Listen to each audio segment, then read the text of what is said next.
Good morning. നമ്മളെല്ലാവരും ജീവിതത്തിൽ എന്തെങ്കിലുമൊക്കെ ഒരു മാറ്റം വരുത്തണമെന്ന് ആഗ്രഹിക്കുന്നവരായിരിക്കുമല്ലേ?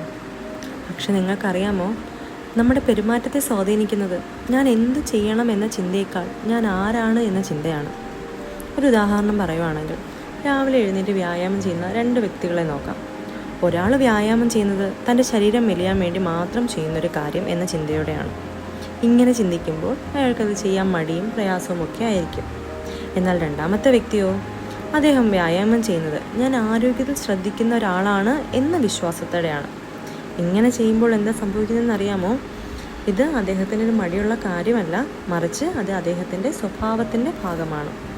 നമ്മുടെ ബിഹേവിയറും ഐഡൻറ്റിറ്റിയും ഒരേ ദിശയിലാകുമ്പോൾ ജീവിതത്തിൽ ശരിയായ കാര്യങ്ങൾ ചെയ്യുന്നത് എളുപ്പമാകും. ഞാനൊരു വായനക്കാരനാണ് എന്ന് വിശ്വസിക്കുന്ന ഒരാൾക്ക് ഒരു പുസ്തകം വായിക്കാൻ വലിയ പ്രയത്നമൊന്നും ആവശ്യമില്ല, കാരണം അത് അയാളുടെ സ്വഭാവത്തിൻ്റെ ഭാഗമാണ്.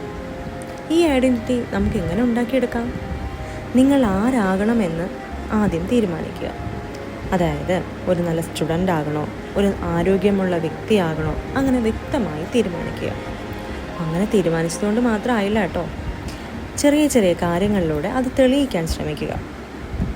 അതായത്, ഒരു എഴുത്തുകാരനാകാൻ ആഗ്രഹിക്കുന്നുവെങ്കിൽ എല്ലാ ദിവസവും ഒരു വാക്യമെങ്കിലും എഴുതുക. ഓരോ തവണ എഴുതുമ്പോഴും നിങ്ങൾ സ്വയം തെളിയിക്കുന്നത് ഞാനൊരു എഴുത്തുകാരനാണ് എന്നാണ്.